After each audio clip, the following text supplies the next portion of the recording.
Hello viewers, இன்னைக்கு நம்ம பார்க்க போறது one punch man season 3 episode 1 part 1.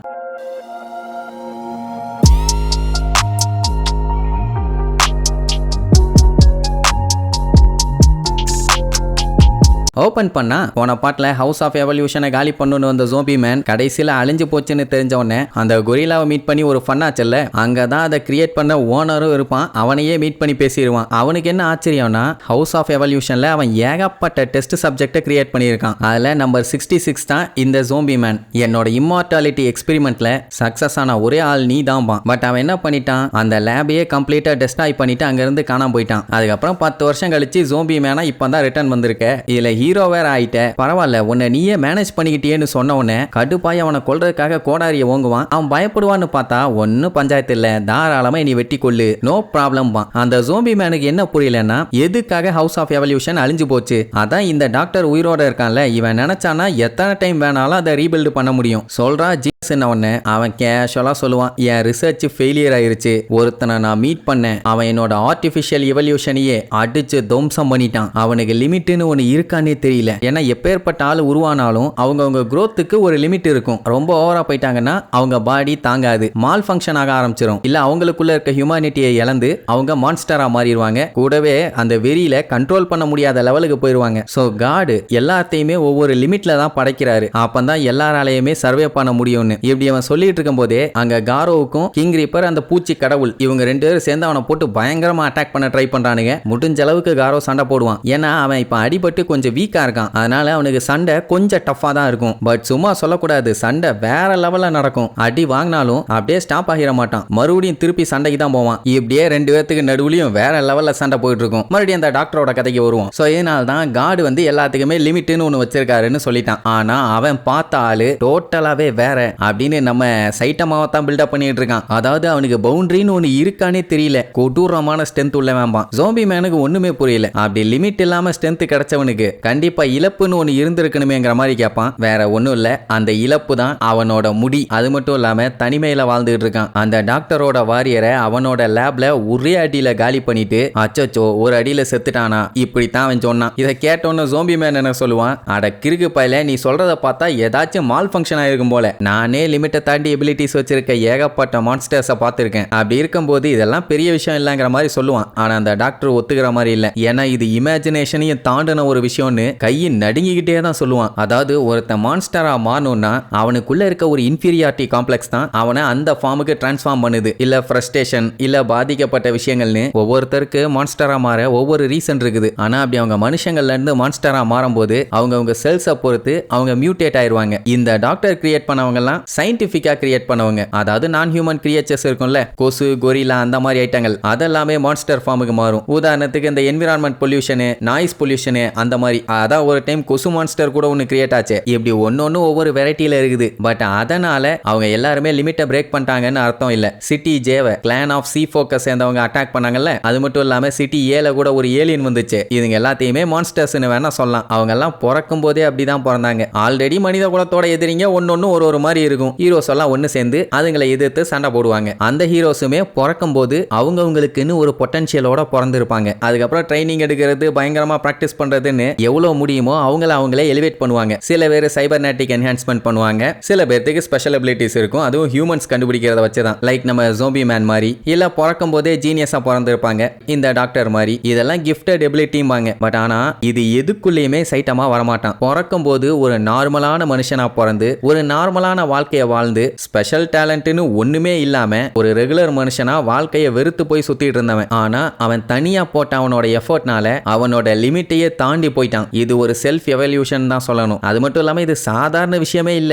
இதெல்லாம் முதல்ல யோசி, அதுக்கப்புறம் நான் ஏன் எல்லாத்தையும் விட்டேங்கிறது உனக்கே புரியும். அப்படியும் உனக்கு நம்பிக்கை இல்ல, நான் கன்ஃபார்மா ஒன் டே நீ அவனை மீட் பண்ணுவேன், அப்போ உனக்கு புரிய வரும். அவனுமே ஒரு ஹீரோ தான். இதை கேட்ட உடனே அவனுக்கே கடுப்பாயிரும், என்னென்னமோ பிளான் பண்ணிட்டு வந்து இப்ப எல்லாமே ஃபெயிலியர் ஆயிருச்சேன்னு. அதுக்கப்புறம் ஆக்டோபஸை வச்சு ஒரு மொக்க ரிசர்ச் பண்ணிட்டு இருக்கேங்கிற மாதிரி அவன்கிட்ட சொல்லிட்டு இருப்பான். அதே நேரம் இங்க காரோ உட்காந்து 2 லூசு பயலுக்கும் நடந்தே ஒரு கொடூரமான சண்டை. அது இன்னும் முடியல. அவன் அவங்க 2 பேத்தையுமே கன்ஃபார்மா பீட் பண்ணிடலாம் தான் நினைச்சிட்டு இருக்கான். ஏன்னா அவனோட மாஸ்டரையே பீட் பண்ணியிருக்கான்ல. அதனால தில்லு அந்த 2 மான்ஸ்டர்ஸும் இவன் போட்ட சண்டையை பார்த்துட்டு மிரண்டுட்டாங்க. ஏன்னா ஒரு மனுஷனால இவ்வளவு தூரம் சண்டை போட முடியுமான்னு அவங்களுக்கே ஆச்சரியம். 2 பேரை எதிர்த்து ஒத்தாள் நின்று சண்டை போட்டிருக்கானா, டெஃபினட்டா நீ ஸ்ட்ராங் ஆன ஆள் தான். சரி, இவ்வளவு நேரம் நாங்க 2 பேரும் உங்ககிட்ட விளையாண்டுட்டு தான் இருந்தோம், இனிமேட்டு தான் நிஜமான சண்டையை ஆரம்பிக்க போகுதுன்னு சொல்லுவானா. காரோ இருந்துட்டு உங்க சண்டை போற லட்சணம் என்னன்னு எனக்கு நல்லாவே இப்ப தெரிஞ்சிருச்சுன்னு வாய்க்குள்ள ஆடிட்டு இருக்க பல்ல புடிங்கி கீழே போட்டுருவான். ஏன்னா அவனுக்கு அடிச்ச அடியில ஒரு பல்ல ஆட்டங்கட்டுருச்சு. ஆனா இதுக்கப்புறம் உங்க 2 பேத்தையுமே நான் இனிய தொட்ட விட மாட்டேன்டா அப்படின்னு சொல்லிட்டு இருக்கும்போது அந்த குட்டி பையன் இருக்கான்ல, அவனை அந்த ஜெல்லி மான்ஸ்டர் வந்து லாக் பண்ணிரும். நீங்க என்னடா பண்ணிட்டு இருக்கேன்னு கேட்டா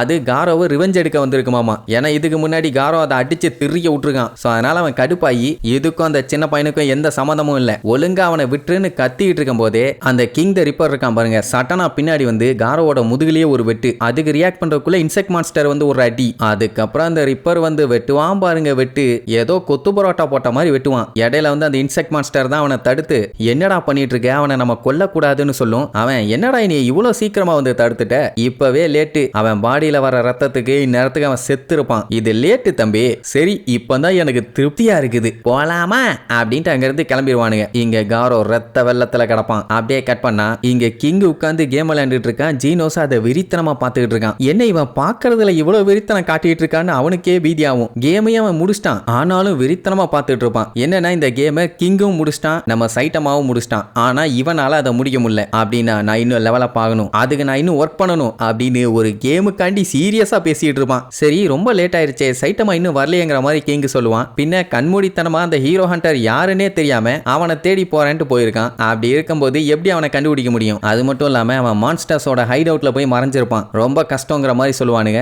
அப்போ ஜீனோஸ் இருந்துட்டு மாஸ்டர் ஒன்னும் சாதாரண ஆள் இல்ல, மான்ஸ்டர் அசோசியேஷனே கம்ப்ளீட்டா தரமட்டம் ஆக்கிட்டு தான் வீட்டுக்கு வருவாரு, அது வரைக்கும் வரமாட்டாருன்னு நான் நினைக்கிறேன்மா. கிங்குக்கு கொஞ்சம் பயமா இருக்கும், ஏன்னா அவன் பயங்கரமான ஸ்ட்ராங் தான், பட் பர்சனாலிட்டி வைஸ் வந்து குழந்தை மாதிரி. மான்ஸ்டர்ஸுங்க ஏதாச்சும் ட்ராப் வச்சு அதுல அவன் மாட்டியிருந்தானா என்ன ஆகுமோன்னு தெரியலையேன்னு அத்தனை பேருமே கவலைப்பட்டு இருக்கும்போது நான் வந்துட்டேன் அப்படின்னு ஒரு சவுண்டு. எல்லாம் நம்ம பையன் தான், ஏதோ சகதியில விழுந்திருச்சவன் மாதிரி வந்திருப்பான். அவனை அப்படி ஒரு நிலைமையில பார்த்தோன்னு ஐயோ காரோவை மீட் பண்ணியா, சண்டை போட்டியா, பயங்கரமான சண்டையா அப்படின்னு பதறிக்கிட்டே கேட்பானுங்க. ஏன்டா நீங்க எல்லாம் இன்னுமா இங்க இருக்கீங்கன்னு கேட்டவுடனே சரி அப்புறம் ஏன் உங்க உடம்பு பூரா பிளட்டா இருக்குது, ஹீரோ ஹண்டர் பண்ண வேலையா அப்படின்னா இல்லடா ஒரு மான்ஸ்டர் வந்துச்சு அதை விரட்டி விரட்டி அடிச்சுட்டு வந்தேன்பா, அது மான்ஸ்டர் அசோசியேஷனை சேர்ந்ததான்னு கேட்பானுங்க. அட எப்பவுமே இந்த ஏரியாவில் ஏதாவது ஒன்று சுத்திட்டு இருக்கும், அதுல ஒண்ணு இன்னைக்கு என் கண்ணில் மாட்டுச்சு பொழந்துட்டேன், அதெல்லாம் பிரச்சனை இல்லம்பா அப்படின்னா இதெல்லாம் விட ஏதோ பெரிய பிரச்சனையா இருக்குது அப்படி இப்படின்னு ஆளுக மாத்தி மாத்தி பதட்டப்பட்டுக்கிட்டே கேள்வி கேட்பானுங்க. அவன் அப்படியே கேஷுவலா ட்ரெஸ் எல்லாம் மாத்திட்டு சோகமா உட்காந்துட்டு என் வேலட்டை எங்கேயோ தொலைச்சிட்டேன், அதுல 6000 எண்ணு இருக்குதும்பா பாருங்க,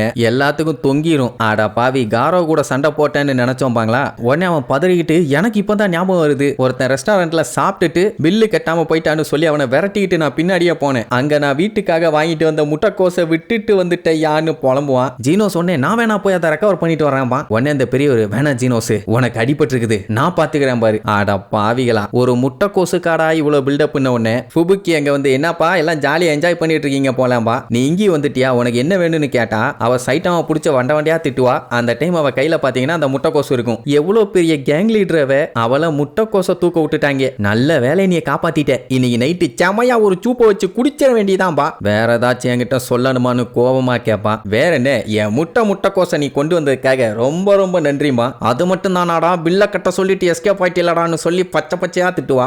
வெரி சோரிமா தெரியாம நடந்துருச்சேம்பா. அவளே இவனை எப்படியாச்சும் கூட்டத்துல சேர்த்திக்கலான்னு முக்கியமா பேசிட்டு இருந்தா, அவன் அதெல்லாம் கண்டுக்காம பையன் எஸ்கேப் ஆகி வந்துட்டான். எனக்கு தெரியும்டா நீ எதையுமே கேட்கலன்னு, உனக்கு நான் ஹெல்ப் பண்ணிருக்கேன், நீ எனக்கு கடமைப்பட்டிருக்கேன்பா. இங்க ஜீனோஸ் இவ எதுக்காக திருப்பி திருப்பி மாஸ்டர் கிட்ட வந்துகிட்டே இருக்கா, அவளுக்கே தெரியும் அவன் நம்ம டீம் இல்லன்னு. இவ்வளவு தூரம் அவ வந்து பேசிட்டு இருக்கான்னா டெஃபினட்டா நம்ம மாஸ்டர் கிட்ட ஸ்டூடெண்டா சேரதான் வந்திருப்பா. எப்படி போனா அவரோட ஒர்க் லோட் அதிகமாகும், அப்படின்னா நான் தான் இது எல்லாத்தையுமே தடுத்து காப்பாத்தணும் அப்படின்னு சொல்லிட்டு இருக்கும் போதே அவனுக்குள்ள பீப் அலர்ட் அடிக்கும். என்னன்னா ஏதோ ஒன்னு ஹை ஸ்பீட்ல இவங்களை நோக்கி வந்துகிட்டு இருக்குது. இந்த நிலைமையில கண்டிப்பா ஜீனோஸால சண்டை போட முடியாது, நம்ம ஃபேங்குக்கும் அவரோட பிரதருக்குமே இன்ஜுரி ஆயிருக்குது. ஃபுபுக்கியால டீமன் லெவலோ இல்ல அதுக்கு மேலேயோ யாராச்சும் வந்தா கண்டிப்பா நின்று சண்டை போட முடியாது. நம்ம மாஸ்டர் வேற ஆல்ரெடி வேலட்டை தொலைச்சு சைக்கலாஜிக்கலா டேமேஜ் ஆயிருக்காரு, அப்படின்னா இப்ப சண்டை போட தகுதி இல்ல ஒரே ஆளு கிங் மட்டும்தான் அப்படின்ட்டு அவங்கிட்ட போய் எனிமீஸ் நம்மளை நோக்கி இங்க வந்துகிட்டு இருக்காங்க, சீக்கிரமா வெளியில போய் அவங்கள தடும்பா, அவனுக்கு தூக்கி வாரி போடும். வேடிக்கை பார்த்துக்கிட்டு இருக்க என்னைய போய் வேண்டா வெறுப்புக்கு சண்டைக்கு இறக்கி விடுறானே, வேணாண்டா என்னால முடியாதுன்னு எவ்வளவு சொன்னாலும் போடா போடா போடான்னு சொல்லி வெளியே தள்ளி கதவை சாத்திடுவான். அதுக்கப்புறம் நம்ம ஆள்கிட்ட இந்த மாதிரி ஒரு மான்ஸ்டர் ஒன்று வந்திருக்குது, அதை கிங் பாத்துக்குவா, நீங்க ஒன்றும் கவலைப்படாதீங்கம்மா. அந்த டைம் கிங் டோரை திறந்து டெரரா ஒரு லுக்க விடுவான். சரி, இனி இதுக்கப்புறம் அது என்ன மான்ஸ்டர், அதுகிட்ட நம்ம ஆளுங்க சண்டை போட்டாங்களா இல்ல வெல்கம் பண்ணி சாப்பாடு போட்டாங்களான்னு அடுத்தடுத்த எபிசோட்ல பார்க்கலாம். டாடா.